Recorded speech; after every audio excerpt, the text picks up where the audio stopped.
আল্লাহ তাআলা এই পৃথিবীতে আমাদেরকে অনেক নেয়ামত দিয়েছেন। তিনি আমাদেরকে নেয়ামতের সাগরে ডুবিয়ে রেখেছেন। তার দয়ায়, তার অনুগ্রহে আমরা বেঁচে আছি। সর্বত্রই চতুর্দিকেই তার নেয়ামত বিদ্যমান। আমরা তার নেয়ামতের মাঝেই বেঁচে আছি। আল্লাহ তাআলা আমাদেরকে যত নেয়ামত দিয়েছেন তার মধ্যে অন্যতম শ্রেষ্ঠ একটি নেয়ামত হচ্ছে সন্তান সন্ততি। এই সন্তান সন্ততি দিয়ে আল্লাহ তাআলা আমাদের জীবনকে আকর্ষণীয় এবং ভারসাম্যপূর্ণ করে দিয়েছেন। যারা সন্তান পেয়েছেন তারা তো সৌভাগ্যবান। পৃথিবীতে এমন বহু মানুষ আছে বিবাহ শাদী করার পরেও অনেক দিন হয়েছে, বাচ্চা পায় নাই, সন্তান পায় নাই। এরকম মানুষ আছে না নাই? যারা পেয়েছেন তারা তো আল্লাহর তরফ থেকেই নেয়ামত পেয়ে গিয়েছেন। আল মালু ওয়াল বানুনা জিনাতুল হায়াতুদ দুনিয়া। দুনিয়ার মাল সম্পদ, সন্তান সন্ততি, এগুলো হলো দুনিয়ার শোভা, সৌন্দর্য। সন্তান সন্ততি যারা পেয়েছেন, সন্তান জন্ম দিয়েই তাদের দায়িত্ব শেষ নয়।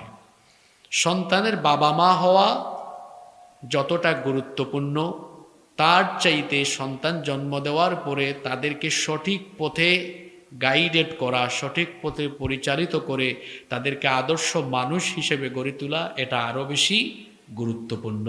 আমরা অনেক এলাকায় সফরে গেলে আমাদেরকে গার্ডিয়ানরা, প্যারেন্টসরা, অভিভাবকরা বলেন, হুজুর আমাদের সন্তানরা কথা শোনে না, মাদকাসক্ত হয়ে গিয়েছে, এরা মোবাইল আর ইন্টারনেটের অপব্যবহার করছে, এরা কথা শোনে না, আমাদের সাথে বেয়াদবি করে, একটু পিতামাতার খেদমতের ওয়াজ করেন। আমরা বলি বাংলাদেশে পিতামাতার খেদমতের বহু ওয়াজ হয়েছে।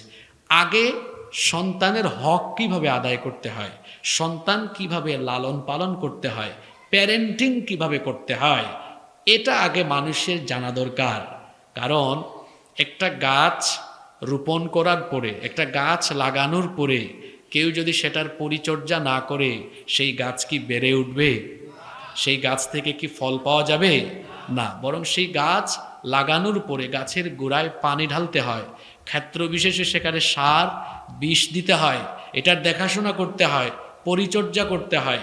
যখন গাছ লাগানোর পরে এটার পরিচর্যা হয়, দেখাশোনা হয়, সেই গাছ থেকে তখন ফল পাওয়া যায়। যেমনিভাবে একটা গাছ লাগানোর পরে এটার পরিচর্যা করতে হয়, এটা দেখাশোনা করতে হয়, ঠিক তেমনিভাবে সন্তান জন্ম দেওয়ার পরে তাকে আদর্শ মানুষ হিসেবে গড়ে তোলার জন্য প্রত্যেক পিতামাতা পরিশ্রম করতে হবে, মেহনত করতে হবে। তাদেরকে আদর্শ মানুষ হিসেবে গড়ে তোলার জন্য তাদের যত প্রয়োজন, সব প্রয়োজন পূরণ করতে হবে। তাদের যত হক আছে সেই হকগুলো আদায় করতে হবে। সম্মানিত উপস্থিতি, আজকে দুর্ভাগ্যের ব্যাপার হলো অধিকাংশ পিতামাতা তাদের সন্তানদের হক যথাযথভাবে পালন করেন না। এই জন্য দেখা যায় এই সন্তানগুলো বড় হয়ে তারা আদর্শ মানুষ হয় না, বেয়াদব হয়। আদব নাই, আখলাক নাই, চরিত্র নাই। এরাই তাদের মা বাবাকে ঘর বাড়ি থেকে বের করে বৃদ্ধাশ্রমে পাঠায়। এরা দেখা যায় বড় হওয়ার পরে তারপরে মা বাবাকে ধমকায়, চোখ মোটা করে কথা বলে, গলার সাউন্ড বড় করে মা বাবাকে ধমকায়। এরা চোর হয়, ডাকাত হয়, ইয়াবাখোর, সুদখোর, ঘুষখোর, চরিত্রহীন, লম্পট হয়। এই ছেলে মেয়েটা বিপথে যাওয়ার পেছনে অধিকাংশ ক্ষেত্রেই তার পিতামাতা দায়ী। কারণ তার পিতামাতা যেভাবে তাকে গড়ে তোলা দরকার ছিল, তার পিতামাতা তাকে ওইভাবে গড়ে তুলতে পারে নাই। এজন্য প্যারেন্টিং সিস্টেম, প্যারেন্টিং ম্যাথোডোলজি, সন্তান প্রতিপালন, লালন পালনের পদ্ধতিগুলো আমাদেরকে জানতে হবে। যদি আমরা ইসলামের দেওয়া ইনস্ট্রাকশন, কোরআন হাদিসের দেওয়া নীতিমালার ভিত্তিতে আমাদের সন্তানদেরকে গাইড করতে পারি, তাহলে দেখা যাবে এরা আল্লাহওয়ালা, চরিত্রবান, মুত্তাকি, পরহেজগার, চক্ষু শীতলকারী সন্তান হিসেবে পরিগণিত হয়ে যাবে। সুবহানাল্লাহ। এখানে আপনারা যারা আছেন, আপনারা কি চান না আপনাদের সন্তানরা পরহেজগার হোক? আপনারা চান কি চান না? যেভাবে আওয়াজ দিলেন মনে হইল সবাই চান না। সবাই চান কি চান না?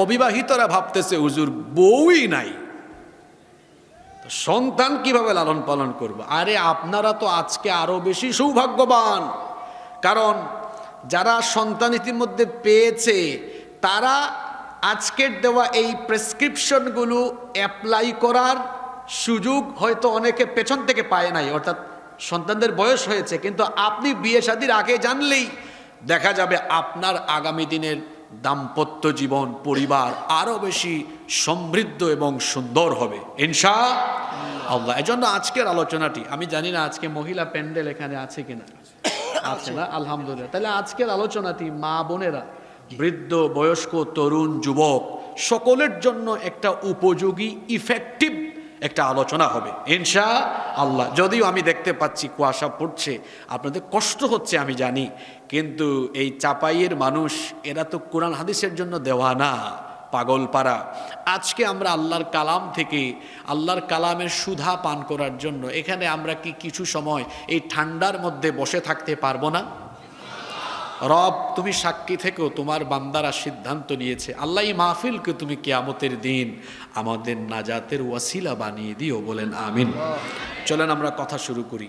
আপনার সন্তান পরহেজগার, আল্লাহওয়ালা, চরিত্রবান হয়ে যাবে যদি আপনি 20টা দায়িত্ব পালন করতে পারেন। এই 20টা কাজ করলে আপনার সন্তান পৃথিবীতে একটি গোলাপের ন্যায় পরিণত হবে। গোলাপ থেকে কি ছড়ায়?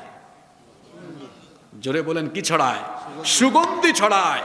আপনার সন্তান যেদিকেই যাবে চারিত্রিক সুভাষে মানুষেরা বিমোহিত হবে আর বলবে, আল্লাহ, কোন রত্নগর্ভা মা আর কোন বাবা যে এটাকে জন্ম দিয়েছে, তারা কতই না সৌভাগ্যবান। আল্লাহু আকবার।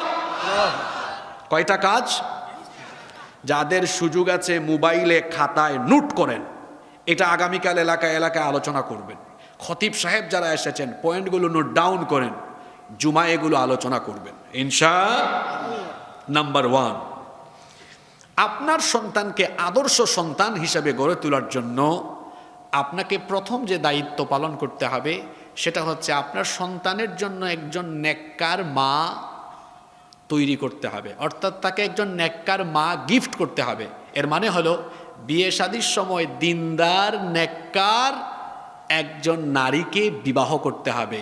যুবক ভাইয়েরা, শুধু সুন্দরী সুন্দরী জরিনা সকিনার দিকে দৌড়াইও না, যার মধ্যে দিনদারিতা নাই সেই সকল নারীকে বিয়ে করলে পরে পরিবারটা সুন্দর হয় না, বরং যন্ত্রণার সাগরে পরিবার ডুবে যায়।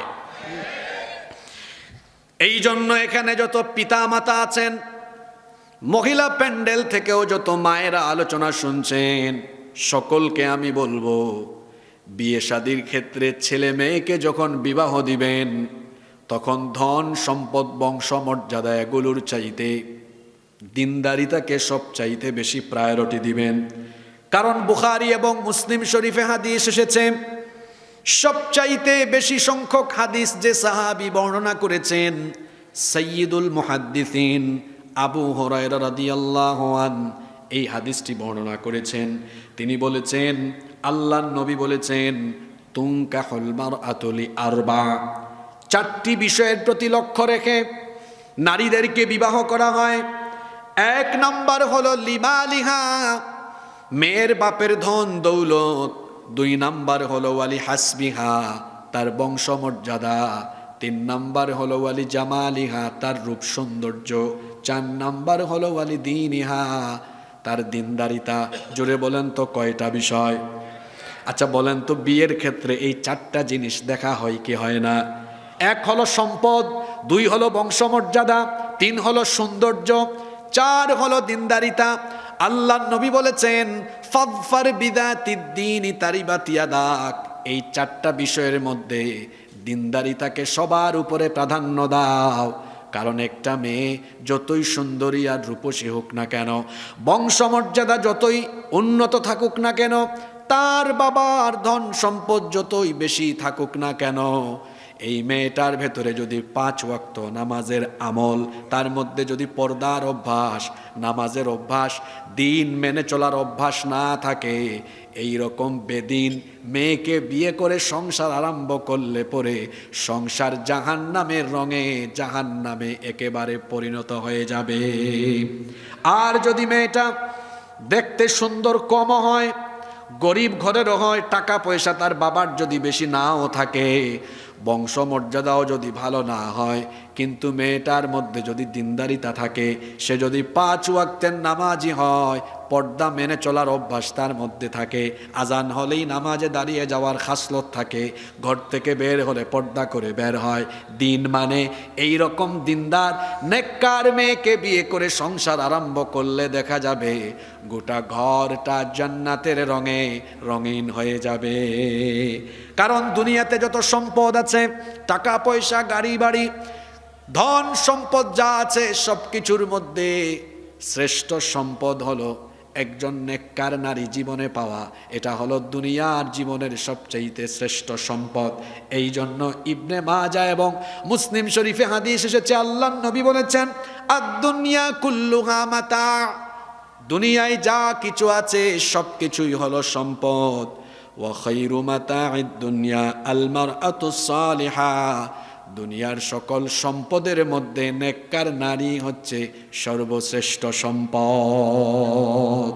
নেককার নারী হলো দুনিয়ার শ্রেষ্ঠ সম্পদ। এটা বিবাহিতরা টের পাবে।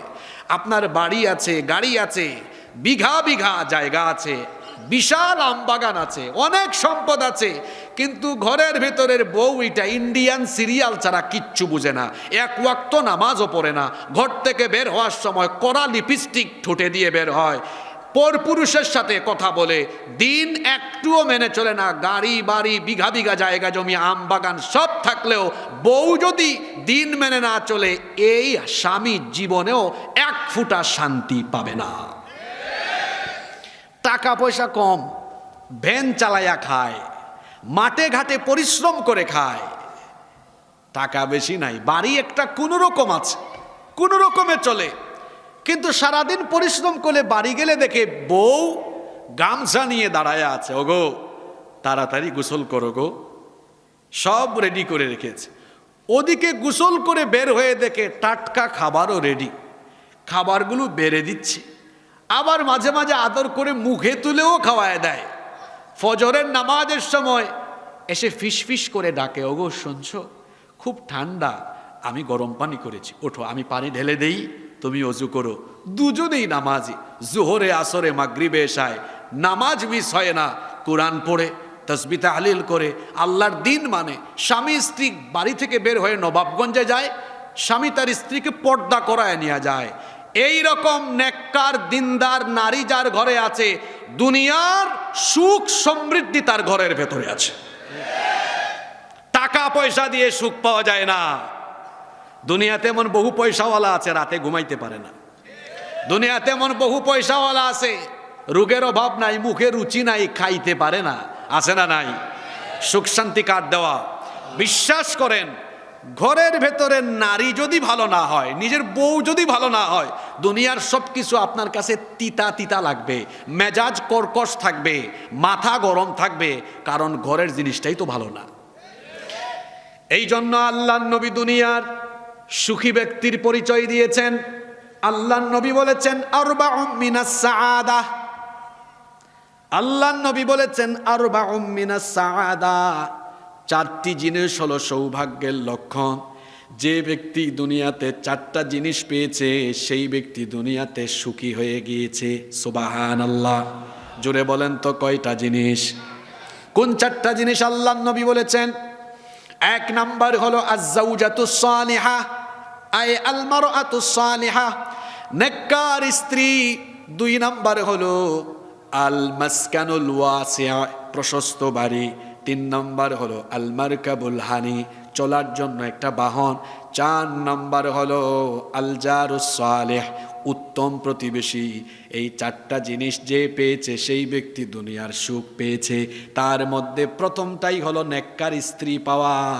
অন্য হাদিসে এসেছে, আল্লাহর নবী বলেছেন মার রাযাকাহুল্লাহু ইমরাআতান সালিহাতান ফাকাদ আ'ানাহু আলা শাত্রি দীনি, আল্লাহ তাআলা যেই ব্যক্তিকে নেককার একজন জীবন সঙ্গী দিয়ে দিয়েছেন, আল্লাহ যেন ওই লোকটাকে ইসলামের অর্ধেক নেয়ামত দিয়ে দিয়েছেন।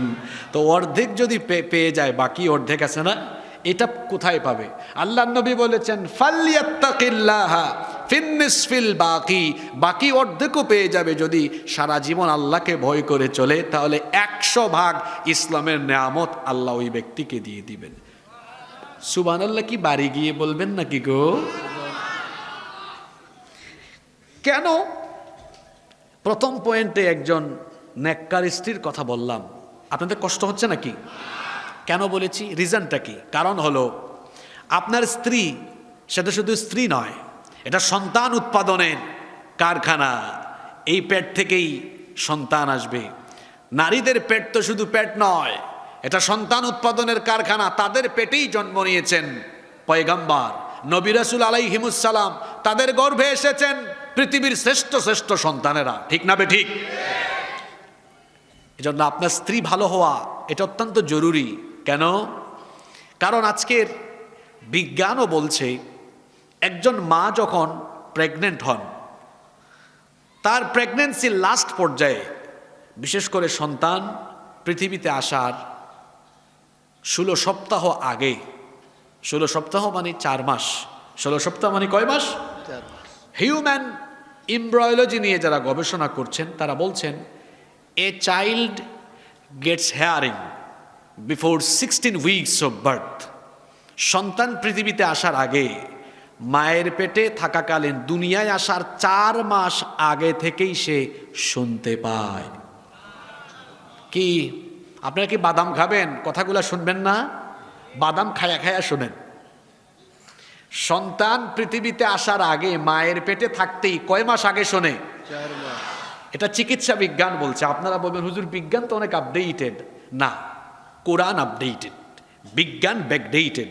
আপনি তো কোরআন পড়ছেন না। কোরআন খুলেন, খুলে দেখেন আল্লাহ তাআলা কোরআনে যত জায়গায় শ্রবণ শক্তি আর দৃষ্টিশক্তির কথা বলেছেন, সব জায়গায় আল্লাহ তাআলা দৃষ্টিশক্তির আগে শ্রবণ শক্তির কথা বলেছেন। যেমন ইন্নাস সামআ ওয়াল বাসারা ওয়াল ফুআদা কুল্লু উলাইকা কানা আনহু মাসউলা। নিশ্চয়ই কান, চোখ, অন্তর জিজ্ঞাসিত হবে। এখানে চোখের আগে কানের কথা বলা হলো। অন্য আয়াতে যান, আল্লাহ বলছেন ওয়াজআলা লাকুমুস সামআ ওয়াল আবসারা ওয়াল আফইদা। এখানেও আল্লাহ তাআলা চোখের আগে কানের কথা বলেছেন। আধুনিক যুগের মুফাসসিরগণ এই আয়াতগুলোর সায়েন্টিফিক এক্সপ্লেনেশন, বিজ্ঞানসম্মত ব্যাখ্যা এভাবে দিয়েছেন, যেহেতু আল্লাহ তাআলা কোরআনের সমস্ত জায়গায় দর্শন শক্তির আগে শ্রবণ শক্তির কথা বলেছেন, তার মানে মানুষ দৃষ্টিশক্তি লাভের আগে শ্রবণ শক্তি লাভ করে। আজকের বিজ্ঞানও তো তাই বলছে। পৃথিবীর একমাত্র প্রাণী বা সৃষ্টি হলো মানুষ, যারা জন্মের 4 মাস আগেই মায়ের পেটে শুনতে পায়। সুবহানাল্লাহ।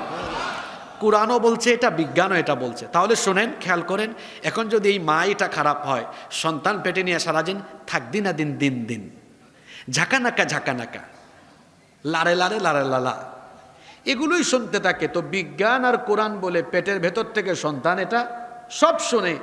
এই লালা লালা পাপা পাপা মহিলার পেট থেকে যেগুলা বের হবে সবগুলো ঝাঁকানাকা ঝাঁকানাকা মার্কা সন্তান হবে। এরাই আউল হয়, বাউল হয়, ফাউল হয়, চরিত্রহীন হয়, লম্পট হয়।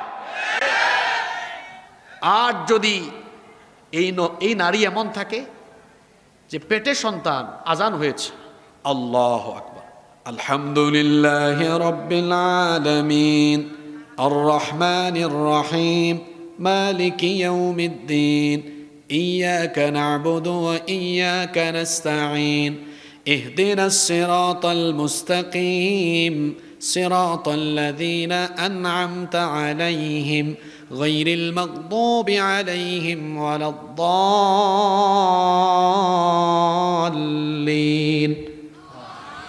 সন্তান পেটের ভেতর থেকে এটা শুনছে। এই মহিলা প্রতিদিন ফজরের পরে কোরআন তিলাওয়াত করে, তাসবিহ তাহলিল করে। সন্তান পেটের ভেতর থেকে এগুলা শুনে।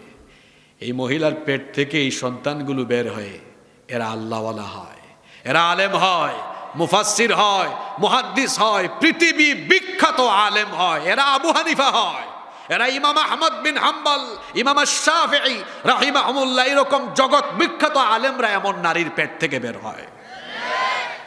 তাহলে বলেন তো, আদর্শ সন্তানের জন্য আগে আদর্শ কি দরকার? এত আস্তে বললেন কেন? আদর্শ কি দরকার? মা দরকার, কারণ মা হলো সন্তানের শ্রেষ্ঠ বিশ্ববিদ্যালয়। এজন্য এখানে যত আব্বাজানরা আছেন, মহিলা প্যান্ডেলে যত আম্মাজানরা আছেন, ছেলে মেয়ে বিয়ে দেওয়ার সময় আগে দিনদারিতা দেখবেন। আপনাদের খাসলত কেমন জানেন? যখন মেয়ের প্রস্তাব এসেছে জিজ্ঞেস করে, বাবা কত বিঘা জমি আছে গো, বাড়ির অবস্থা কেমন, কত টাকা ইনকাম করেন, কি যুবকেরা আছে না ঘুমায় গেছে, বিয়ে করে না এরকম মিসকিনরা এখানে আসে না? তোমাদেরকে একটা জিনিস শিখাই দিয়ে যায়, ওই চাচা যদি বলে ইনকাম কত, বাড়ি গাড়ি আছে কিনা, জিজ্ঞেস করবা চাচা কিছু মনে করেন না, আমার বয়সে আপনার কয়টা বাড়ি আর আপনার কয়টা গাড়ি ছিল? জায়গায় ধরা খাবে। আশ্চর্য কথা, 22, 23, 24, 25 বছরের ছেলের গাড়ি হবে কেমনে, বাড়ি হবে কেমনে? অত মাত্র পড়াশোনা শেষ করেছে, অথবা এখন সে ব্যবসায় হাত দিবে। এগুলো হইতে অন্তত 35-36 বছর সময় লাগার কথা। 25-26-এ যার কাছে বাড়ি গাড়ি আছে ওটা তার না, ওটা ফুটানি করে তার বাপের কাছ থেকে পায়া। যে বাপ দাদার পরিচয়ে চলে সে গাধা, আর যে নিজের পরিচয়ে চলে সে হলো শাহজাদা। আপনার মেয়েকে গাধার কাছে বিয়ে দিয়েন না। গাধা, এই গাধা তো আপনার মেয়েকে বিয়ে করার পরে একটা ফ্যান অ্যান্ড লাভলি কিনলেও গিয়ে বলবে, আব্বা আমার বউকে একটু মেকআপ বক্স কিনে দিব, 1000 টাকা দাও না। ব্যাককল ছেলে, তুমি তোমার বাপের কাছে গিয়ে বউকে কিছু কিনে দেওয়ার জন্য পয়সা যাও, তোমার তো শরম থাকা দরকার। তুমি তো বিবাহের অযোগ্য অপদার্থ ছেলে, তোমাকে বিয়ে করতে বলছে কে? তোমার বিবাহের যোগ্যতাই এখনো হয়নি, তোমার তো সামর্থ্য থাকা লাগবে। তুমি তো বউকে একটা গিফট করতে হলো তোমার বাপের কাছে গিয়ে চাও। আমাদের সমাজে বেশিরভাগ বাবা মায়েরা ছেলের এটাই দেখে বাড়ি গাড়ি আছে কিনা, বলে না বাবা 5 ওয়াক্ত নামাজ পড়ো, তোমার মুখ এইটা শিলা মুরগির মতো লাগে কেন, দাড়ি রাখো না কেন, তুমি যে পয়সা উপার্জন করো এটা হালাল না হারাম, তোমার অফিসে ঘুষ খাও কিনা, সুদ খাও কিনা। যদি দেখেন ছেলেটা সৎ, হালাল পথে উপার্জন করে, নামাজও পড়ে, ছেলেটা দিনদার, চোখ বন্ধ করে এই দিনদার ছেলের কাছে মেয়েকে বিয়ে দেন, সারা জীবন আপনার মেয়ে সুখে শান্তিতে থাকবে। আপনারা দেখেন কি বাড়ি গাড়ি বংশ, আর রসুল বলেছেন দেখো আগে চরিত্র। কি দেখতে বলেছেন? ঠিক একইভাবে ছেলে বিয়ে করানোর ক্ষেত্রেও মেয়ের চরিত্র দেখবেন। এখানে যত অবিবাহিত যুবক ভাইয়েরা আছেন, তোমাদের খাসলত তো জানি, ফেসবুকে যদি একটু সুন্দরী জরিনা সকিনার ছবি দেখো পাগল হয়ে যাও তোমরা। বুঝো না এগুলোতে যে এডিটার ইফেক্ট মারা। কিছু মানুষকে ক্যামেরায় লাগে একরকম, বাস্তবে লাগে, ক্যামেরায় লাগে সাদা সাদা, আর বাস্তবে আপনার সুইটারের মতো কালার কালা। এরকম আছে না নাই? আমাদের মতো কিছু হুজুরও আছে দেখবেন, সাথে ক্যামেরা নিয়ে ঘুরে ক্যামেরাম্যানকে বলে আমারে সাদা বানায় দে ইফেক্ট মাইরা। দেখতে দেখা যায় বাড়ি বাপরে বাপ একেবারে লারে লাপ্পা লাল লাল, আর সামনে আসলে দেখা যায় আরে বাপরে বাপ পাতিলের তোলা। আমি কাউকে নিয়ে এখানে কটাক্ষ করছি না, আমি বুঝাতে চাচ্ছি যে ভার্চুয়াল জগৎটা আলাদা। অনেক মানুষকে ভার্চুয়ালি দেখায় একরকম, বাস্তবে আরেক রকম। আমি যুবকদেরকে বলবো ভার্চুয়াল জামানার এই ফিতনায় পড়ে নিজের চরিত্র নষ্ট করে দিও না। বিবাহের সময় আসলে বাবা মাকে বলো আব্বা আম্মা একটা দিনদার মেয়ে দেখেন আমার জন্য, আমি দিনদার মেয়ে চাই, কারণ দিনদার মেয়েকে বিয়ে করে আমি আমার দাম্পত্য জীবনকে পবিত্রভাবে শুরু করতে চাই। এজন্য আবি ইত্যা যারা আছো মিসকিন, সৌন্দর্য দেখবা না চরিত্র দেখবা? জোরে বলতে হবে। আর গার্লফ্রেন্ড বানায় থাকলে ব্লক লিস্টে ফেলাও। এখন আবার কিছু টিকটক হুজুর বেরোইছে, হ্যাঁ টিকটক হুজুর বেরোইছে, মাহফিলে উঠে চেয়ারে বসে ছেঁকা খাওয়া শিখায়। ছেঁকা খাইলে কেমনে আবার আরেকটা ধরবে শেখায়। আমি ওই বক্তাদের দোষ দেই না, আমার দেশের শ্রোতা যেমন বক্তা তেমন। আমি বক্তাকে দোষ দিব না, এরা এখানে বসাইছে কে? আপনি বসিয়েছেন। এটা খুব যোগ্যতা সম্পন্ন চেয়ার, এখানে বসলে কুরআন হাদিস থেকে বাস্তবিক কথা বলতে হবে। এরকম আউল ফাউলকে এরকম চেয়ারে বসিয়েছে আমার দেশের কিছু অপদার্থ শ্রোতা, অপদার্থ অযোগ্য কমিটি যারা, এরাই এই কাজগুলো করে। 26 ইঞ্চি বক্তা, এটাই তার যোগ্যতা। আমার দেশে অনেক বক্তা আছে যাদের তেলাওয়াত পর্যন্ত সহি না, আছে না নাই? 1 ঘন্টা বক্তব্য রাখে, 10টা আয়াত বলতে পারে না। তোরে মানুষের সামনে বক্তৃতা করতে কে বলেছে? আগে গিয়ে কুরআন হাদিস পড়ে, পড়ালেখা করে, তারপরে এই চেয়ারে এসে মানুষের সামনে কথা বলো।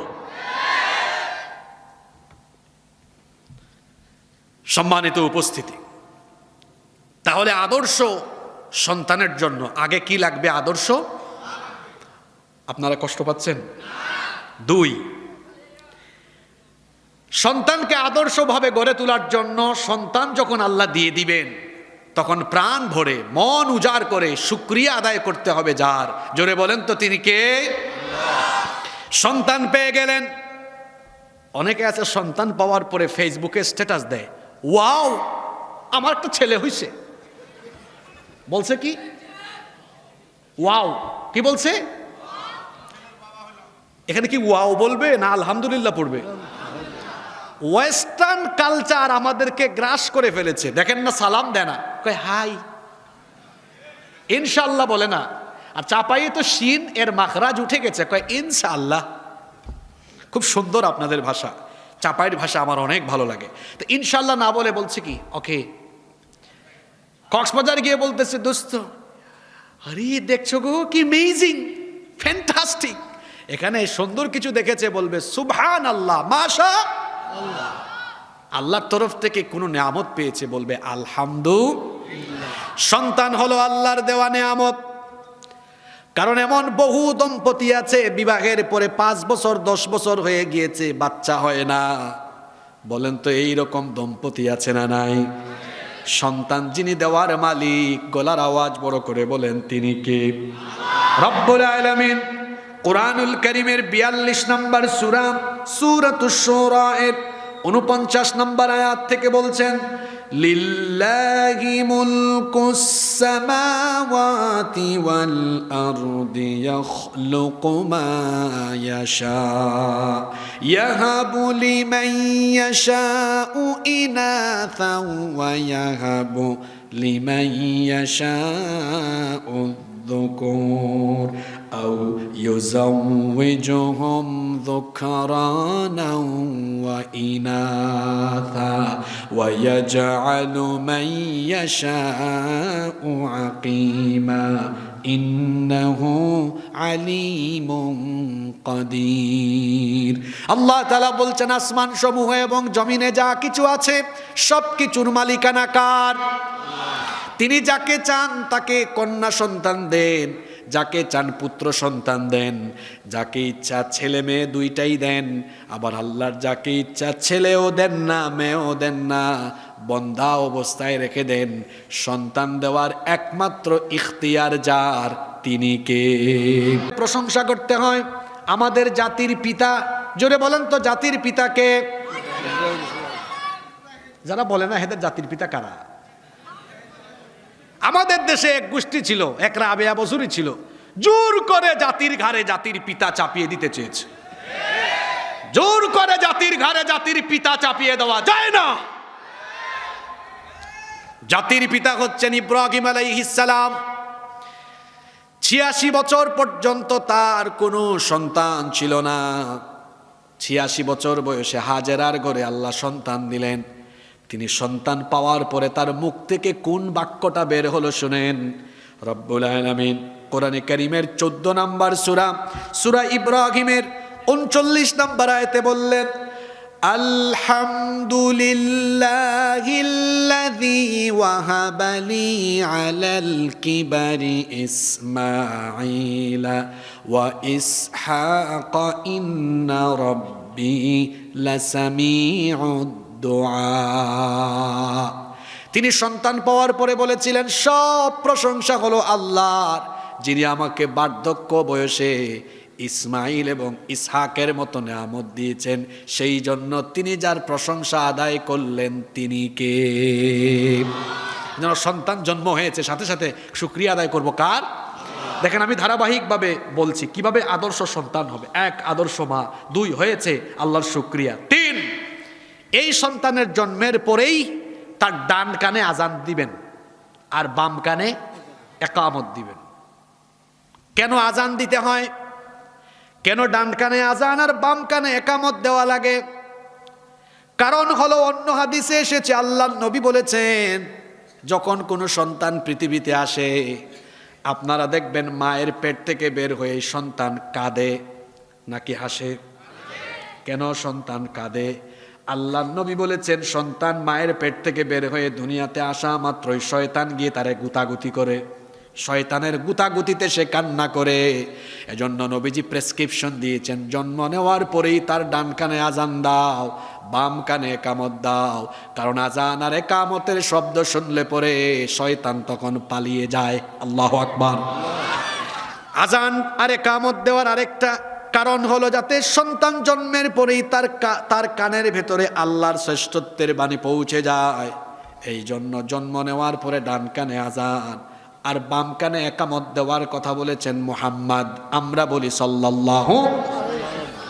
সুনানে আবু দাউদে হাদিস এসেছে, উবাইদুল্লাহ বিন আবি রাফি' তার বাবা থেকে হাদিসটি বর্ণনা করেছেন। তার পিতা বলছেন রাআইতু রাসূলুল্লাহি, সবাই বলেন সাল্লাল্লাহু আলাইহি ওয়াসাল্লাম, আযানা ফি উদুনিল হাসানি হিনা ওয়ালাদাতহু ফাতিমাতু বিসসালাহ।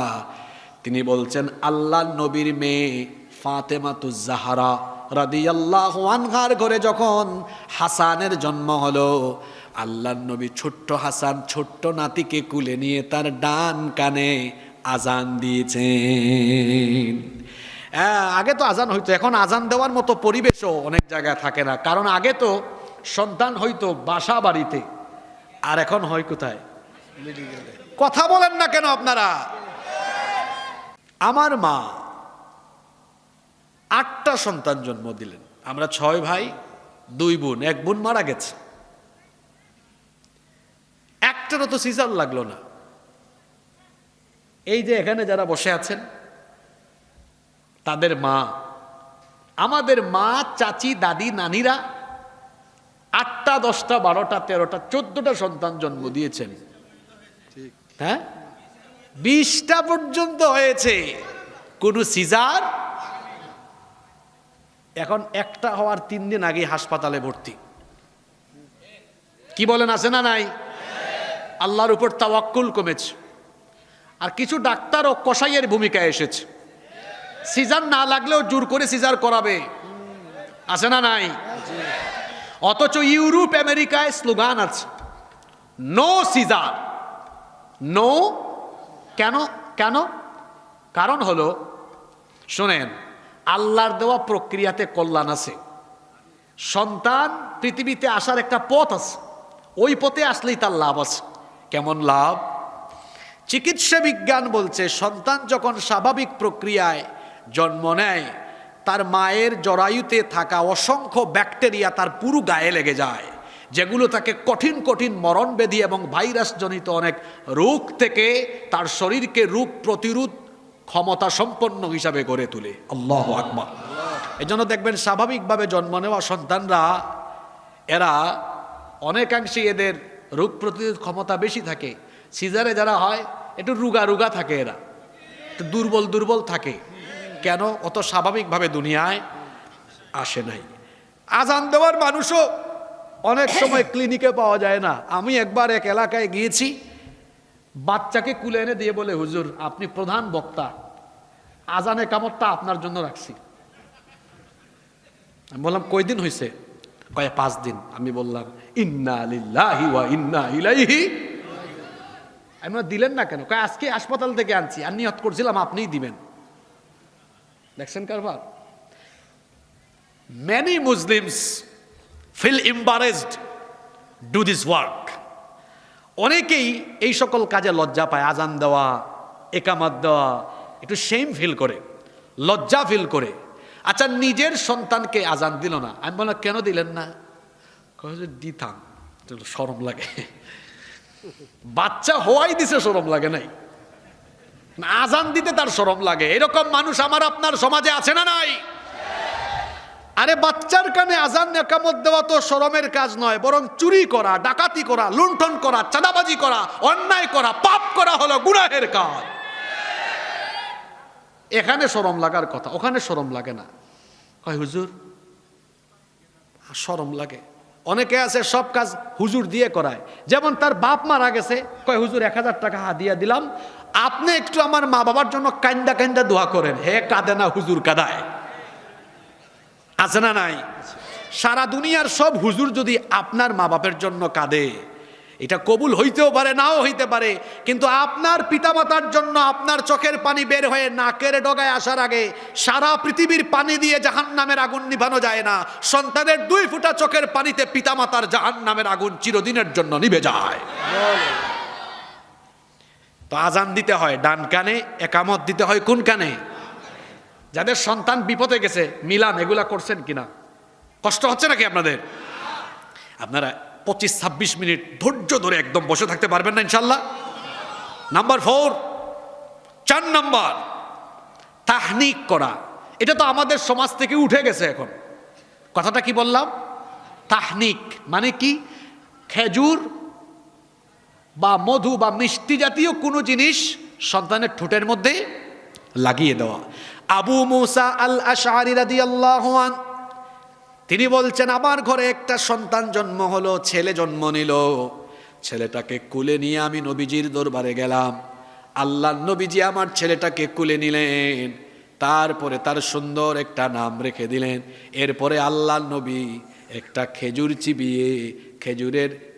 চিবিয়ে হালকা কিছু রস আমার সন্তানের ঠোঁটের মধ্যে লাগিয়ে দিয়ে তার বরকতের জন্য দোয়া করে দিলেন। এটাকে বলে তাহনিক। এটাকে কি বলে? নাম্বার 5 নাম্বার, আদর্শ সন্তান গড়ে তোলার জন্য পিতামাতা 5 নাম্বার যে দায়িত্ব পালন করবেন, এটা বিশেষ করে মায়ের দায়িত্ব। সন্তানকে বুকের দুধ সঠিকভাবে পান করানো। রব্বুল আলামিন কুরআনুল কারীমের 2 নাম্বার সূরা সূরাতুল বাকারা এর 233 নাম্বার আয়াতে বললেন, ওয়াল ওয়ালিদাতু ইউরদি'না আওলাদাহুন্না হাওলাইনি কামিলাইনি লিমান আরাদা আন ইউতিম্মার রাদাআহ। নারীদেরকে আল্লাহ দায়িত্ব দিয়েছেন তারা যেন তাদের সন্তানদেরকে কমপক্ষে 2 বছর বুকের দুধ পান করায়। কয় বছর? বিবাহিতরা শুনেন, মহিলা প্যান্ডেলের মা বোনরা শুনেন, আপনারা অনেকে নিজের ফিটনেসের জন্য সন্তানের এই হক থেকে তাকে বঞ্চিত করেন। এরকম অতি আধুনিক মহিলা আমাদের সমাজে আছে না নাই?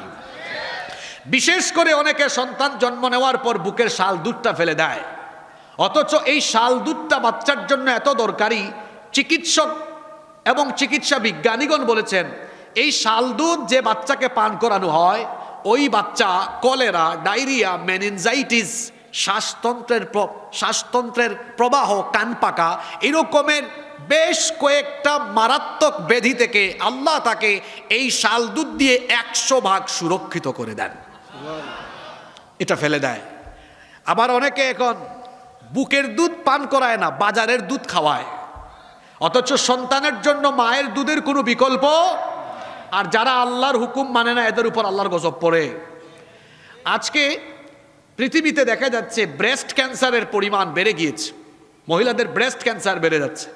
WHO, ওয়ার্ল্ড হেলথ অর্গানাইজেশন, বিশ্ব স্বাস্থ্য সংস্থা বলছে পৃথিবীতে প্রতি বছর 10 লক্ষ নারী এই ব্রেস্ট ক্যান্সারে আক্রান্ত হয়। কত লক্ষ?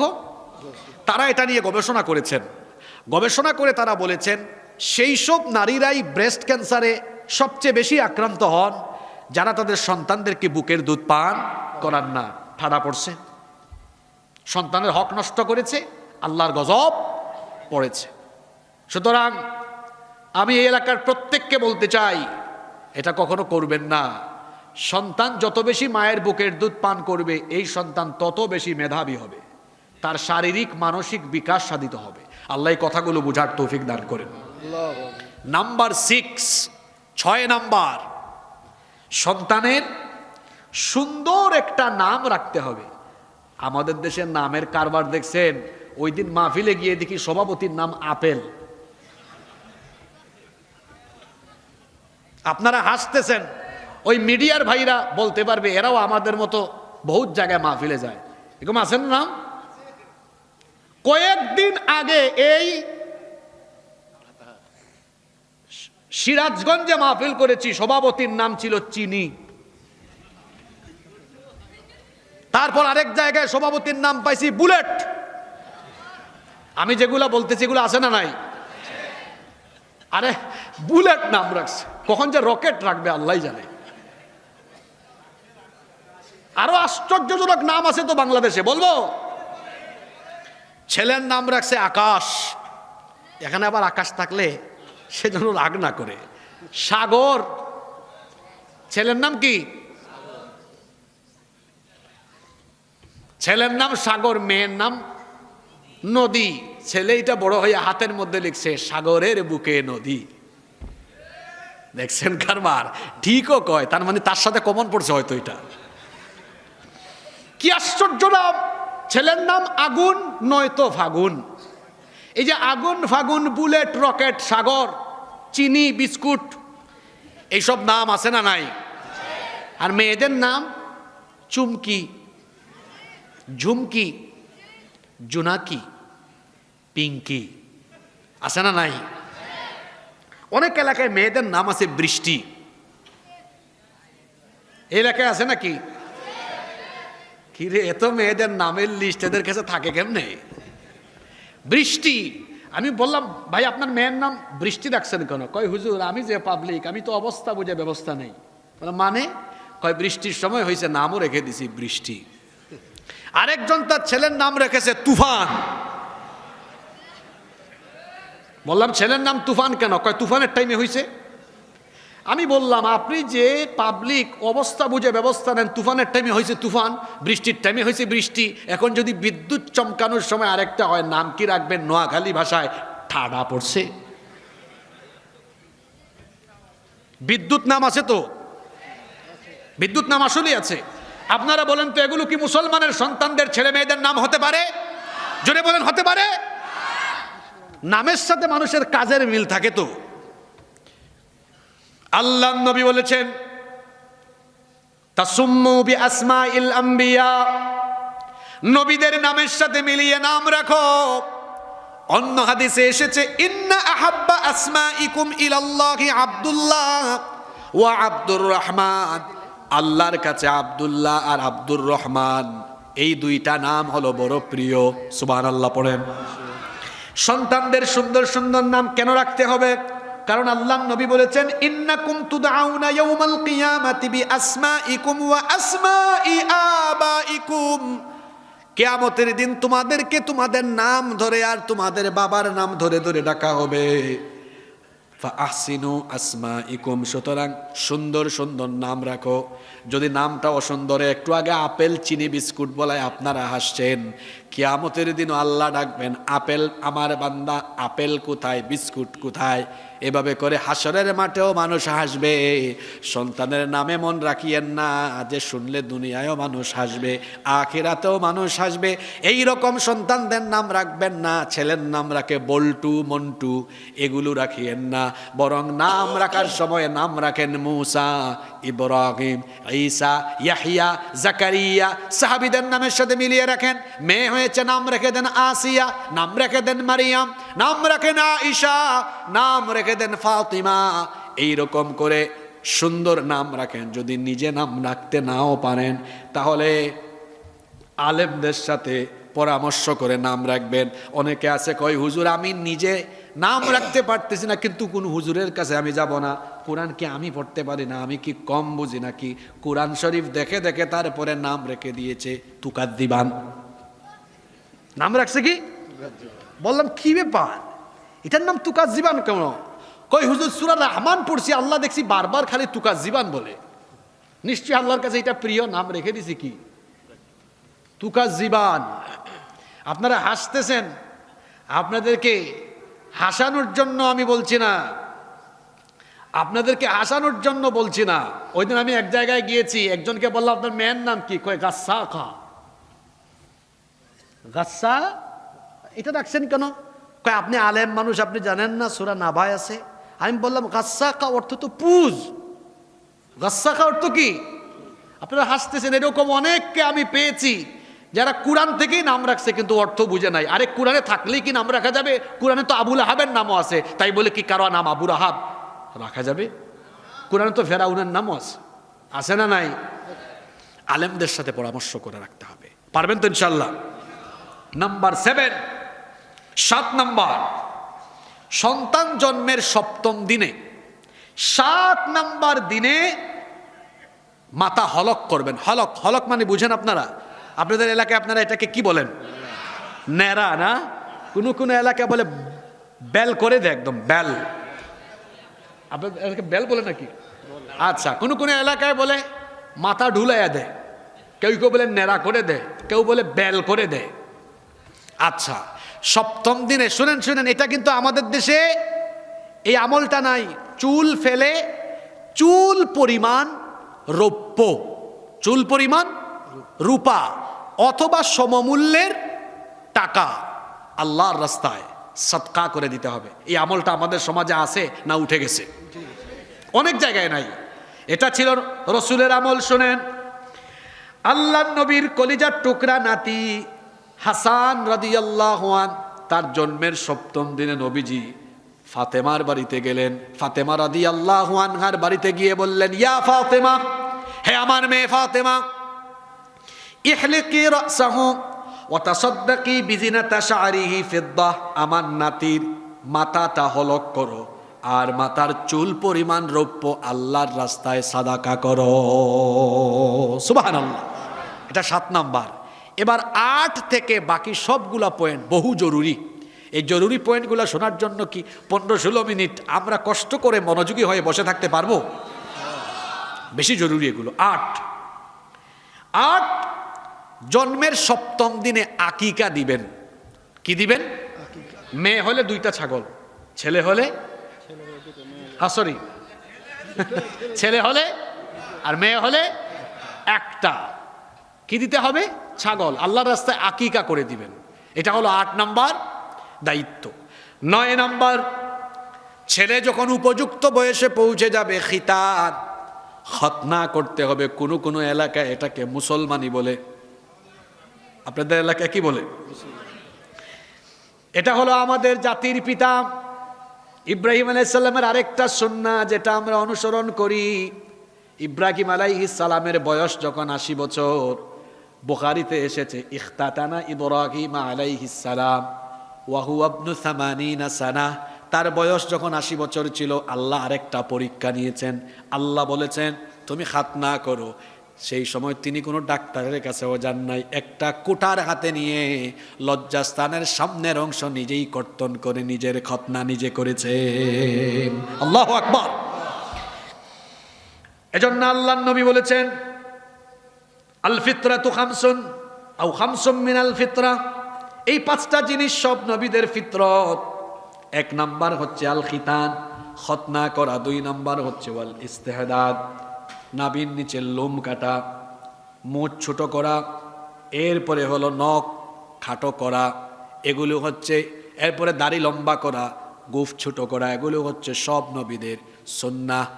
নাভির নিচে এবং বগলের লোম কর্তন করা, এগুলো নবীদের সুন্নাহ। যেই সকল ফিতরতগুলো সব নবীদের ছিল, তার মধ্যে একটা হলো খিতান বা খতনা করা। এজন্য আপনার ছেলে যদি হয় উপযুক্ত বয়সে গেলে খতনা দিতে হবে। এটা আমাদেরকে শিখিয়েছেন মুহাম্মদ সাল্লাল্লাহু আলাইহি ওয়াসাল্লাম। নাম্বার 10, এবার শুরু হয়ে গেছে জরুরি দায়িত্ব, যেটা আপনারা অনেকেই পালন করেন না। বাকি 10টা পয়েন্ট বড় জরুরি। 10, সন্তানের এবার শিক্ষা জীবন শুরু হবে। সেটা কিভাবে? সর্বপ্রথম তার শিক্ষাটা শুরু হবে কোরআন দিয়ে, হাদিস দিয়ে, ইসলাম দিয়ে। আপনার সন্তানকে সুশিক্ষা দিবেন আল্লাহর কিতাব দিয়ে। ওয়া কখ ABCD শিখবে পরে, আলিফ বা তা থা শিখবে সবার। আমরা কি করছি? আমাদের সন্তানদেরকে অনেক শিক্ষা দীক্ষা দিয়ে আমরা অনেক বড় শিক্ষিত বানাচ্ছি। পরে দেখা যায় এর মধ্যে আদব নাই, আখলাক নাই, তার মধ্যে চরিত্র নাই। কেন এই অবস্থা কেন হলো? আমার দেশে কলেজ বিশ্ববিদ্যালয়ে পড়ে এমন বহু ছেলেরা টিচারদের সাথে বেয়াদবি করে, এমন কি শিক্ষকদের কলার ধরে বেয়াদবি করে। বলেন আমার দেশে আছে না নেই? আমার দেশের মাদ্রাসায় কি এটা আছে? বলেন আছে? কেন নাই? মাদ্রাসায় আদব শেখানো হয়। জোরে বলেন কি শেখানো হয়? আদব শেখানো হয়। আর দ্বীনি শিক্ষা ছাড়া কখনোই কোনো সন্তান আদবওয়ালা চরিত্রবান হতে পারে না, পারে না, পারে না। এই জন্য আপনার সন্তানকে সবার আগে আল্লাহর কোরআন শিখাবেন, এরপরে ইংরেজি ভাষা শিখাবেন, আধুনিক শিক্ষা প্রযুক্তি সবকিছুই শেখাবেন, আমি নিষেধ করছি না। কিন্তু শিক্ষা জীবন শুরু হবে সবার আগে আল্লাহর কোরআন দিয়ে। আমাদের সন্তানদের শিক্ষা জীবন শুরু হবে, জুড়ে বলেন কি দিয়ে? আমি নিজেও ছোটবেলায় মক্তবে যেতাম, সাবাহি মক্তব, এটা আমাদের ঐতিহ্যের অংশ। গ্রামে গ্রামে এটা ছিল, কিন্তু অনেক এলাকায় এই ঐতিহ্য এখন হারিয়ে যাচ্ছে। জানি না আপনাদের এলাকায় সাবাহি মক্তব, সকালবেলার মক্তব আছে নাকি? এটা অবশ্যই ধরে রাখবেন। এটা যেন আমাদের এলাকা থেকে এই ঐতিহ্য যেন মুছে না যায়, কারণ ইসলাম বিরোধীরা বহু ষড়যন্ত্র চক্রান্ত করছে সকালবেলার মক্তব যেন আমার সমাজ থেকে উঠায় দিতে পারে। কারণ এটা যদি উঠায় দেওয়া যায়, আমাদের সন্তানদেরকে কোরআন শিক্ষা থেকে বিরত রাখা যাবে। ঠিক না বেঠিক? এই জন্য এই সবাহি মক্তবে সন্তানদেরকে পাঠাবেন, সকালবেলা মক্তবে পাঠাবেন। আমার নিজেরও শিক্ষা জীবন শুরু হয়েছে মক্তব দিয়ে। সেখানে গিয়ে আমরা আলিফ বা তা শিখেছি, কায়দা পড়েছি, সেখানে আমরা আমপারা পড়েছি, কোরআন তেলাওয়াত করেছি, কোরআন শিখেছি, খতম দিয়েছি, ইলমে কেরাত শিখেছি। মক্তব হলো মুসলমানদের ঐতিহ্যের একটা গুরুত্বপূর্ণ অংশ। এটা যেন আমাদের সমাজ থেকে হারিয়ে না যায়। সন্তানকে এমনভাবে গড়ে তুলবেন, ছোটকাল থেকেই তাকে কোরআন হাদিস এবং দ্বীনের শিক্ষা দিবেন, যাতে করে আপনার সন্তানটা আপনার জন্য চক্ষু শীতলকারী হয়। ও আমার বাবারা, আমার ভাইয়েরা, আজকে মারা যান, কোনো সম্পদ আপনার সাথে যাবে না, কোনো কিছু আপনার সাথে যাবে না। মানুষ মারা যাওয়ার পরে তার সকল আমলের ধারাগুলো বন্ধ হয়ে যায়। এজন্য নবীজি বলেছেন, ইদা মাতাল ইনসান ইনকাতা আনহু আমালুহু ইল্লা মিন থালাথা। কোনো মানুষ যখন মারা যায় তখন তার আমলের ধারাগুলো বন্ধ হয়ে যায়, কিন্তু তিনটা জিনিসের সওয়াব, তিন আমলের সওয়াব সে কবরে গিয়েও পায়। এক নম্বর হলো সাদাকাতুন জারিয়া, সদকায়ে জারিয়া। দুই নম্বর হলো ইলমুন ইউনতাফাউ বিহি, এমন ইলম যে ইলমের মাধ্যমে মানুষেরা উপকার লাভ করে। তিন নম্বর হলো ওয়ালাদুন সালিহুন ইয়াদউ লাহু, এমন নেককার সন্তান, যেই নেককার সন্তান তার পিতামাতার জন্য দোয়া করে। সন্তানকে যদি নেককার বানায়া যান, কবরে গিয়েও সওয়াব পেয়ে যাবেন। সওয়াবের অংশ আপনার আমলনামায় পৌঁছায় দেওয়ার ব্যবস্থা করবেন কে? আসতে বলবেন না, জুড়ে বলেন কে? শুধু তাই নয়, শুধু তাই নয়, যদি আপনার সন্তানকে দিনদার বানান, এটা গোলাপের মতো হবে, যেদিকে যাবে সুবাস ছড়াবে। দুনিয়ায় মানুষ আপনার প্রশংসা করবে, আখিরাতেও আপনার জন্য অনেক বড় একটা পাওয়া, অনেক বড় একটা সৌভাগ্য হবে আপনার। আল্লাহ নবী বলেছেন, মান কারা আল কোরআন ওয়া আমিলা বিমা ফি উলবিসা ওয়ালিদাহু তাজাই ইয়াউমাল কিয়ামা। যে ব্যক্তি কোরআন পড়ে কোরআন অনুযায়ী আমল করবে, তার পিতা মাতাকে কিয়ামতের দিন তাদের মাথার মধ্যে নূরের মুকুট যিনি পরিধান করাবেন, তিনি কে? সন্তানদেরকে এমন প্রতিষ্ঠানে দিবেন না যেখানে সবকিছু আছে, দিন নাই, এরকম প্রতিষ্ঠানে দিবেন না, বরং মাদ্রাসায় দেন, অথবা এমন কোনো বিদ্যালয়ে, এমন কোনো প্রতিষ্ঠানে দেন যেখানে আরবিও আছে, ইংরেজিও আছে, আধুনিক জ্ঞান বিজ্ঞান আছে। তাহলে সন্তানগুলো এরা দেখা যাবে ইন্টিগ্রেটেড কারিকুলাম, সমন্বিত কারিকুলামে এরা সকল যোগ্যতা নিয়ে বড় হবে ইনশাআল্লাহ। পারবো তো আমরা?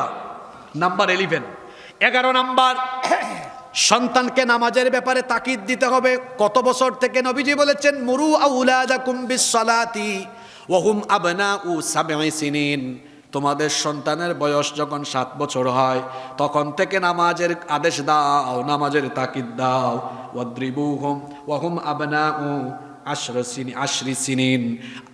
আর যখন 10 বছর হয় সন্তানকে নামাজের জন্য শাসন করো, ওয়াফাররিকু বাইনাহুম ফিল মাদাজি', তখন তাদের বিছানাও আলাদা করে দাও। কিন্তু আমাদের স্বভাব হলো এমন, আমরা নিজেরাই নামাজে যাই না, সন্তানকে কখন নামাজে বানাবো। অনেকে এমন আছে উষ্টা খাইয়াও পশ্চিম দিকে পড়ে না।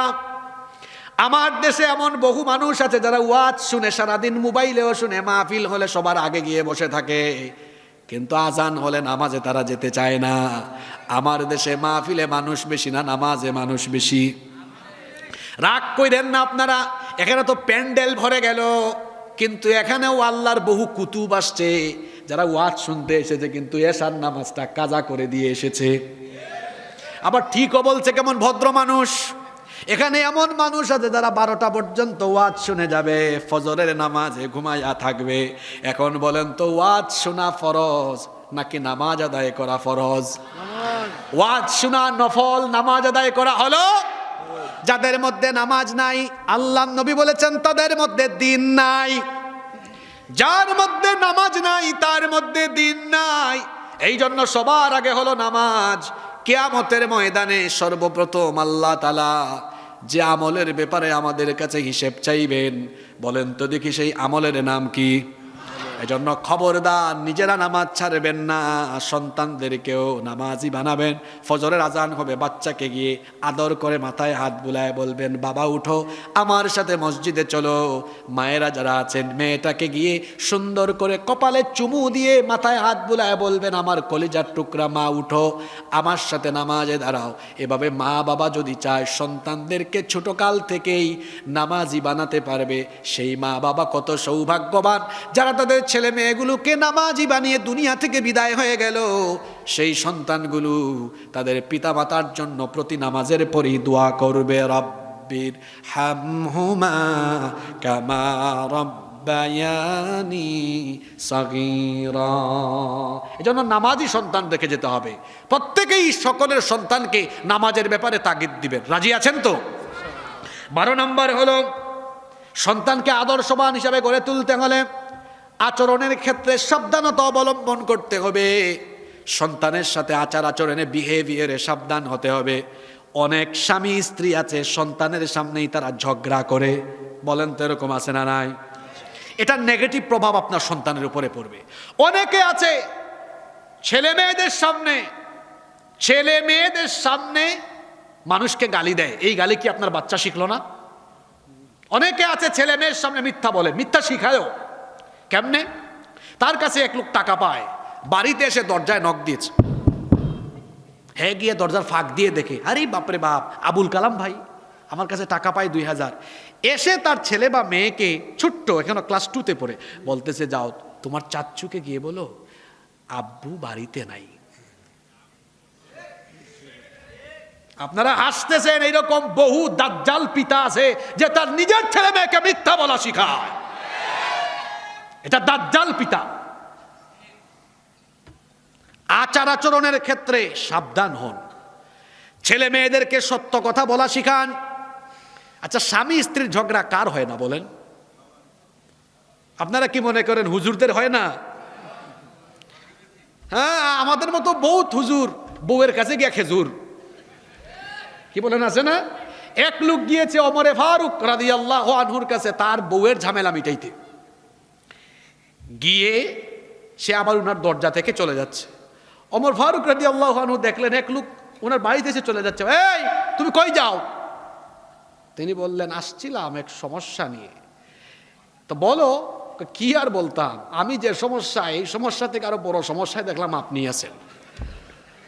মানে বুঝছেন, স্বামী স্ত্রীর মধ্যে মান অভিমান থাকবে, এটাও কিন্তু ভালোবাসার একটা পার্ট, মনে রাখবেন, এটাও ভালোবাসার একটা পার্ট।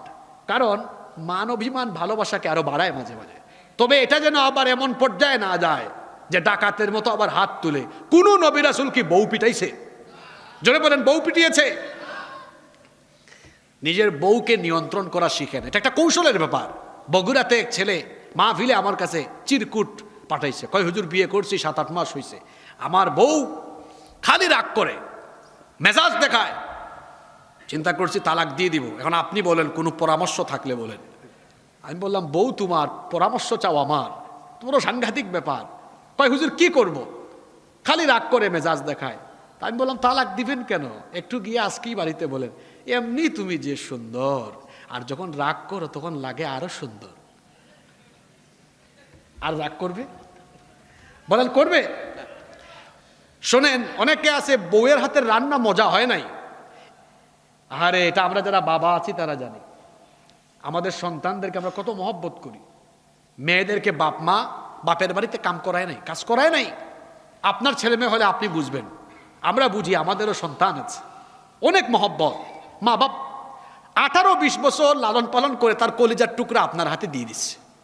প্রথমবারের মতো রান্না বান্না করে মজা হয় না। কি রান্না করছো? তোমার বাপ মা কিচ্ছু শিখায় নাই? আরে ভাই এটা বলেন কেন? আপনি বলেন, আরে বাপরে বাপ, কোনোদিন রান্না না করে আজকে ফার্স্ট টাইম তুমি যে রান্না দিছো, আমার তো একদম, আমি অবাক হয়ে গেছি, স্বাদ জিহ্বায় এখনো লেগে আছে, অসাধারণ। দেখবেন এত খুশি হবে, পরের বেলা আরো মনোযোগ দিয়ে রান্না করে পরের বার আবার বলেন, আরে সাংঘাতিক কারবার, আগের বেলা থেকে এখন আরো মজা হয়েছে। এইভাবে আদর ভালোবাসা দিয়ে দেখবেন 5-7 দিন পরে আপনার বউ হয়ে যাবে সেরা রাঁধুনি। ঠিক কিনা? খায়াই বলে। আমার দেশে এইরকম কিছু হাজবেন্ড আছে, খালি বউয়ের সাথে খিটখিট করে, আবার পাশের বাড়ি ভাবির সাথে, ভাবি কেমন আছে, কি বলেন, আছে না নাই? তার ফোনে হঠাৎ করে এক বেগানা নারীর কল শুনছে, হ্যালো, কে বলছেন? খুব সুন্দর। আর বউ তারে ফোন দিয়েছে, ওগো খেয়েছ, ফোন রাখ। পরনারীর ক্ষেত্রে নরম, বউয়ের ক্ষেত্রে গরম। এরা হলো নাম্বার 1 চরিত্রহীন লম্পট। নিজের বিবির সাথে সুন্দর আচরণ করেন। যতবার দেখা হবে বলেন, তুমি এত সুন্দর কেন? বলেন এগুলো। আচ্ছা, তুমি এত সুন্দর করে কথা বলো কিভাবে? এটা বলেন, প্রশংসা করেন। যারা বউয়ের প্রশংসা করে, এদের চেহারা সুরত ভালো থাকে। বউ এদেরকে খাওয়ায়, কাপড় চুপড় ঠিকঠাক করে রাখে, গড় গুছায় রাখে। যাদের বউ ভালো তাদের চেহারা সুরত ভালো, যাদের বউ খারাপ, চেহারাটা মরা মরা। বউ এদেরকে সবসময় প্রেসারের উপরে রাখে। এজন্য নিজের স্ত্রীদের সাথে ভালো আচরণ করবেন। আজকে কিন্তু মা বোনরা অনেক খুশি হয়েছে, কিন্তু আপনাদেরকেও বলবো, আপনারা অনেকে আছেন ভাইদের সাথে খালি খিট খিট খিট খিট খিট খিট করে, আছে না নাই? আপনাদের জন্য জান্নাতে যাওয়া সহজ। রসুল বলেছেন, নারীরা 4টা কাজ করো।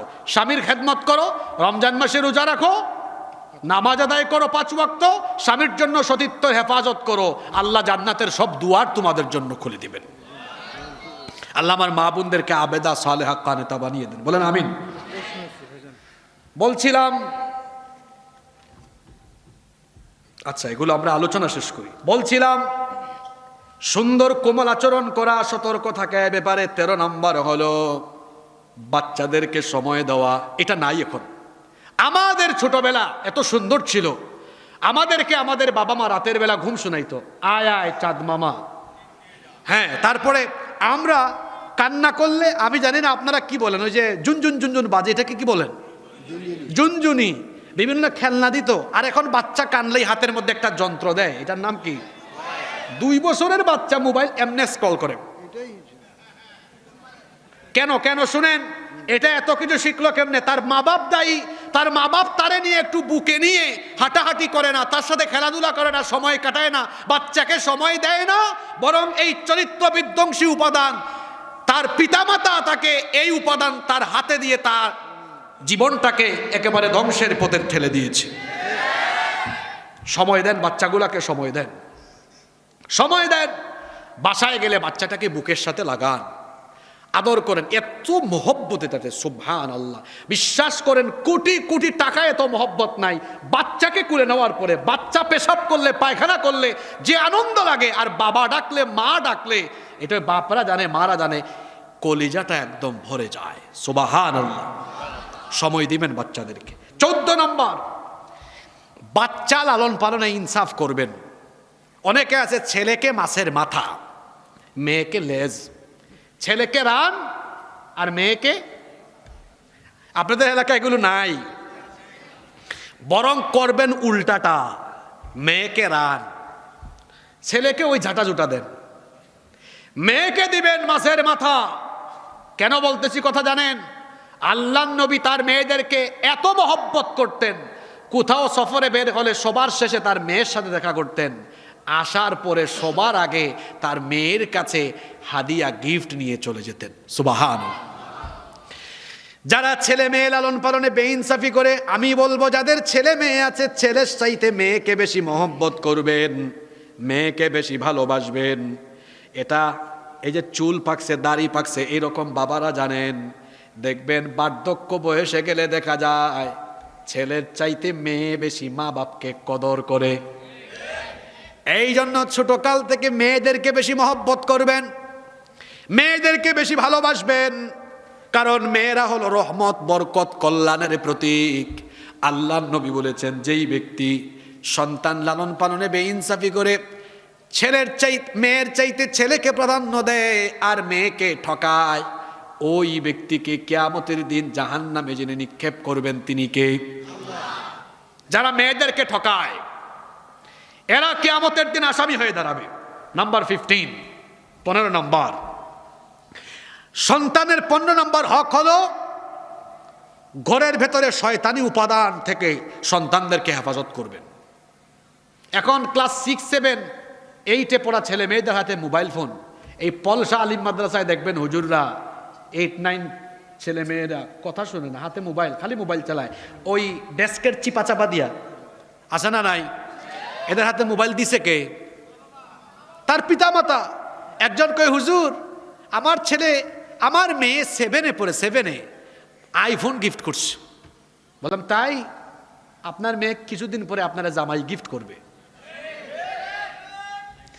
ইন্টারমিডিয়েট পাস করার আগ পর্যন্ত ছেলে মেয়েদের হাতে মোবাইল দিবেন না। এখানে যারা আছো ছাত্র, ইন্টারমিডিয়েট অথবা আন্ডার ইন্টারমিডিয়েট, মা বাবার কাছে আজকেই গিয়ে মোবাইল ফোন জমা দাও। মোবাইল চালানোর বহুত সময় পাওয়া, নিজের চরিত্রকে শেষ করে দিও না। অনলাইন জুয়া, এটা এদের চরিত্রকে শেষ করে ফেলতেছে। মাত্র 17-18 বছর বয়স, রাত 4টা পর্যন্ত সে মোবাইলে তাহাজ্জুদ পড়ে। তার চেহারা দেখছেন? তার গালের মাংস হাড্ডির চিপার ভিতরে ঢুকে গেছে এমনি। কেন এই অবস্থা হয়েছে? অত মোবাইল ইন্টারনেটের অপব্যবহার করে রাত ব্যাপী জেনা ব্যভিচারের সাগরে ডুবে থেকে তার যৌবন, চরিত্র, জীবনকে সে ধ্বংসের সাগরে নিপতিত করে দিয়েছে। যাদের বাড়িতে ইন্টারনেট, ওয়াইফাই আছে না, ওয়াইফাই, রাত 10টার পরে সুন্দর করে সুইচটা বন্ধ করে দিবেন। যাদের ছেলেমেয়েরা ইউনিভার্সিটিতে পড়ে 11টার পরে বলবেন, আম্মা যান ফোনটা দেন, জমা দেন, সকালে নিয়েন। রাত 11টার পরে কাজ কি তোমার ফোনে? কয় না, অ্যাসাইনমেন্ট করবো। তুই অ্যাসাইনমেন্ট সকালে করবি? এখন কিসের অ্যাসাইনমেন্ট? এখন আবার অনেক প্রতিষ্ঠানে টিচাররা হোয়াটসঅ্যাপ গ্রুপ খুলে হোয়াটসঅ্যাপে হোমওয়ার্ক দেয়। আচ্ছা, অনলাইন ক্লাস, এটা তো আরো মারাত্মক অবস্থা। কি বলতাম কথা, দুঃখের কথা বলতে বলতে তো অনেক সময় লাগবে, আপনাদেরকে কষ্ট দিতে চাই না। আমি প্রতিষ্ঠানের শিক্ষকদেরকে বলবো, প্লিজ বাচ্চারা এই মোবাইল ইন্টারনেট থেকে দূরে থাকার জন্য যা যা করা দরকার দয়া করে আপনারা তা করবেন প্লিজ। আমাদের সন্তানরা নষ্ট হয়ে যাচ্ছে। আমি ছাত্রদেরকে বলবো, ভাই তোমরা একটু বোঝার চেষ্টা করো। দেখো, এগুলো যারা আবিষ্কার করেছে ওরা কত পড়ালেখা করছে, কত গবেষণা করছে। ওরা এই শয়তানি উপাদান তোমাদের হাতে ধরিয়ে দিয়ে তোমাদেরকে শেষ করছে, আর ওরা জ্ঞান বিজ্ঞানে এগিয়ে যাচ্ছে। তোমরা পড়ালেখা করো, এই বয়সে গবেষণা করো। তোমরা মোবাইল নয়, আগামী 20 বছর পরে তোমরা আগামীর দুনিয়াতে সবচেয়ে লেটেস্ট প্রযুক্তির আবিষ্কারক হবে তোমরা, ইনশাআল্লাহ। এই জন্য পড়ালেখা করতে হবে। এসব টিকটক ছাড়ো। আজকের মাহফিলে মেয়েরা আসছে কিনা জানি না, মেয়েরা এখন সবচেয়ে বেশি টিকটক করে। মেয়েরা এখন সবচেয়ে বেশি কি করে? টিকটক।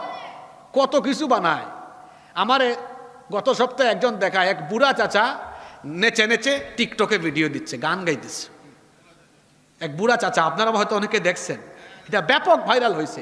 কি এক রোগ, জুয়ান বুড়া সবাই এই রোগে আক্রান্ত, ঠিক না বে ঠিক? এটা থেকে যত দূরে থাকবেন তত ভালো। আল্লাহ সবাইকে হেফাজত করেন। নাম্বার 16, 16 নম্বর, সন্তানদের কল্যাণের জন্য খরচ করবেন, বিশেষ করে তাদের পড়ালেখার জন্য উন্মুক্ত খরচ করবেন। পড়ালেখার জন্য খরচ করবেন, কষ্ট করবেন, পিতামাতা কষ্ট করে পড়াবেন, ভালো প্রতিষ্ঠানে দিবেন, এরা মানুষের মতো মানুষ হবে ইনশাআল্লাহ। 17 নম্বর হলো সন্তানদেরকে পর্দার শিক্ষা দিবেন। 10-11 বছর বয়স থেকে ছেলেকে শিখান, বাবারে এই 14 জন মহিলা ছাড়া বাকি কোনো নারীদের সাথে অপ্রয়োজনে কথা বলো না, তাদের দিকে তাকাবাও না। মেয়েটাকে ছোট্ট বয়স থেকে বুরখা পরিধান করা শিখান, বুরখা পরান, দেখবেন মেয়েটা পর্দা শিখে যাবে। যারা ছোটকালে মেয়েদেরকে পর্দা করায় না, ছেলে মেয়েদেরকে দিন শিখায় না, এরাই বড় হয়ে তারপরে বেপর্দা হয়ে যায়, ঠিক না বেঠিক? এজন্য এটা ছোটকাল থেকেই শিক্ষা দিবেন। নাম্বার 18 নম্বর হলো ছেলে মেয়েদেরকে তাড়াতাড়ি বিয়ে দেওয়ার ব্যবস্থা করবেন। অনেক গার্ডিয়ান আছে ছেলে মেয়েদেরকে বিয়ে দিতে চায় না। ছেলে 8-10 হাজার টাকা, 12,000 15,000 ইনকাম করে, কয় না তুই আরো কয়েক বছর ইনকাম কর, তুই নিজের পায়ে দাঁড়া, তারপরে বিয়ে কর। এখন কি সে মাইনসের পায়ের উপর দাঁড়ায় আছে নাকি?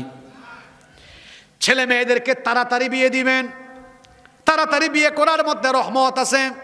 আপনি বলবেন হুজুর তাড়াতাড়ি কেমনে দিব, এত এখনো ইস্টাবলিশড হয় নাই। আজকে বলে গেলাম, বিয়ের আগে দুনিয়ায় কেউ প্রতিষ্ঠিত হয় না, বিয়ের পরেই সবাই প্রতিষ্ঠিত হয়।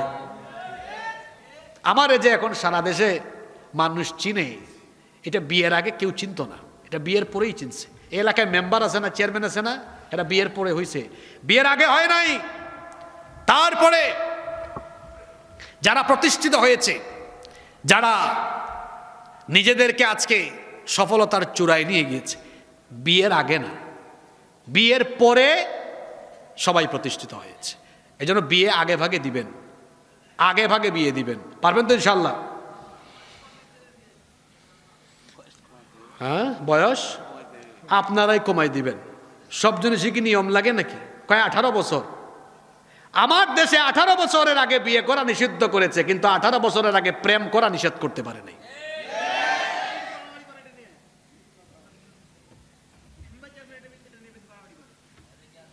তাদেরকে বলবেন আগে বটতলা, ঝাউতলা, লাউতলার কবুতরের জুড়াগুলারে সাইজ করতে। কথা বুঝছেন কিনা? কিছু লাউতলা, ঝাউতলা, বটতলা আছে না? গতকাল রাজশাহীতে মাহফিলের আগে এক সুন্দর রিসোর্টে একজন নিয়ে গেল। বললাম এত সুন্দর, এখানে কিছু গেস্ট রুম করেন। কয় হুজুর করবো কেমনে? যেভাবে কবুতরের জুড়া জুড়া আসে, আমি এই নাপাক কাজের দিকে যাইতে পারবো না। বিয়ের আগে স্কুল থেকে কলেজ থেকে কবুতরের জুড়া যায়, প্রশাসন এইটা বন্ধ করতে পারেন না, বরং হালাল বিয়ে এখানে এসে বাধা দেন, পারলে ওই হারাম কাজ বন্ধ করেন। নাম্বার 19 নাম্বার হচ্ছে 19 নাম্বার হচ্ছে সন্তানদের মধ্যে সুন্দর করে সম্পদ বন্টন করবেন। এটা তো আমাদের মাদ্রাসায় ফারাইজ পড়ানো হয়, মাওয়ারিস পড়ানো হয়। যারা LLB নিয়ে পড়ে, ল অফ ইনহেরিটেন্স আছে, উত্তরাধিকার আইন। কিভাবে সন্তানদের মধ্যে সম্পদ বন্টন করবেন, এই নীতিমালা কি ইসলামে নাই? 100 জনের মধ্যে 99 জন পিতামাতা এটা পালন করে না। আপনাদের এলাকায় জমির হিসাব আপনারা বিঘা দিয়ে করেন না অন্য কিছু দিয়ে করেন? এক বাপের 4 ছেলে 2 মেয়ে, কয় হিসাব করো, 4-5 20, 5 বিঘা করে দিয়ে দাও। আর মেয়েকে বলে, মা তোমাকে তো কিছু দিতে পারলাম না, বাবা তোমাকে দোয়া দিলাম। বোনরা যারা শুনতেছেন বলবেন, আব্বু দোয়া লাগবে না, জিনিস দেন। আর যে হাজি সাহেব, বহু আলেম পর্যন্ত আছে মেয়ে ঠকায়। যারা মেয়েদেরকে সম্পদ থেকে বঞ্চিত করে, সে যত বড় আলেম হোক, যত বড় হাজি সাহেব হোক, যত বড় নামাজি আর তাহাজ্জুদ গুজারি হোক, কিয়ামতের দিন জালেম হয়ে আল্লাহর সামনে দাঁড়াতে হবে। মেয়েদেরকে সম্পদ থেকে বঞ্চিত করবেন না।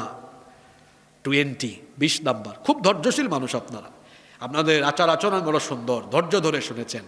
এবার শেষ পয়েন্টটা শুনেন। সন্তানকে মানুষ করার জন্য এই যে এতক্ষণ 19টা পয়েন্ট বললাম, আপনারা বলেন তো এই কাজগুলো করলে আসলে কি একটা বাচ্চা কখনো খারাপ হতে পারে? বলেন, খারাপ হতে পারে? আমরা তো এগুলো করি না। এই 19টা কাজ করার পরে মনে রাখবেন, চেষ্টা করার দায়িত্ব আমাদের, আর সন্তানদেরকে নেককার দিনদার বানানোর দায়িত্ব কার? এই জন্য এই জন্য এই 19টা কাজ করার পরে 20 নাম্বার যে কাজটা করবেন, সব সময় আল্লাহর কাছে দোয়া করবেন। এই জন্য আল্লাহর কাছে দোয়া করবেন। দোয়াটাও আল্লাহ শিখায়া দিয়েছেন, এই দোয়াটা মুখস্থ করবেন, সব সময় পড়বেন। আমি নিজেও দোয়াটা পড়ি, আপনারাও করবেন। যারা বিয়ে করো নাই, তোমাদের জন্য এই দোয়া বেশি বেশি করা বেশি জরুরি। কারণ হলো এখনো বিয়ে হয় নাই, বলেন তো জীবনে ভালো একজন স্ত্রীর দরকার আছে না নাই? যারা বিয়ে করেছেন তারাও দোয়াটা পড়বেন, অবিবাহিতরাও এই দোয়াটা পড়বেন। কোরআনুল কারীমের 25 নম্বর সূরা সূরাতুল ফুরকানের 74 নম্বর আয়াতে আল্লাহ দোয়াটা শিখায় দিলেন, পড়েন আমার সাথে, রব্বানা হাব লানা মিন আজওয়াজিনা ওয়া যুররিয়াতিনা কুররাতা আয়ুনিন ওয়াজআলনা লিল মুত্তাকিনা ইমামা। হে রব, আমাদেরকে চক্ষু শীতলকারী স্ত্রী সন্তান হাবলানা গিফট করো, আর আমাদেরকে মুত্তাকিদের ইমাম বানিয়ে দাও। বলেন আমিন। এই 20টা কাজ যারা করবে তাদের সন্তান পৃথিবীতে গোলাপের মতো হবে, সুবাস ছড়াবে। আসুন আমাদের সন্তানদেরকে কোরআন সুন্নাহর দেওয়া এই ফর্মুলার ভিত্তিতে আমরা গড়ে তুলি। এরা আদবওয়ালা, আখলাকওয়ালা, সুসন্তান, চরিত্রবান হবে। আল্লাহ তুমি আমাদেরকে তৌফিক দিয়ে দাও। আত্মীয়তার ভিতরে সম্পর্ক ভঙ্গকারী এবং সম্পর্কে ভাঙন ধরানোর শাস্তি কি? আত্মীয়তার সম্পর্ক যারা ছিন্ন করে, নবীজি বলেছেন এরা কোনোদিনও জান্নাতে ঢুকতে পারবে। আল্লাহর হকের চাইতে বান্দার হক এত গুরুত্বপূর্ণ। আল্লাহর হক চাইলে যে কোনো সময় আল্লাহ মাফ করে দিতে পারেন, কিন্তু বান্দার হক বান্দা মাফ না করলে আল্লাহ মাফ করেন। আত্মীয়দের সাথে ভালো আচরণ করবেন, আত্মীয় স্বজনকে কখনো কষ্ট দিবেন না, প্রতিবেশীকে কষ্ট দিবেন না। সুসম্পর্ক, সুন্দর আচরণ, সুন্দর ভাষা ব্যবহার তাদের সাথে রাখবেন ইনশাআল্লাহ। এই মাহফিল আমার যুবক ভাইয়েরা আয়োজন করেছে, বড় কষ্ট করেছে তারা। আমরা দুয়ার আগে, মোনাজাতের আগে একটা ভালো কাজ করে উঠি।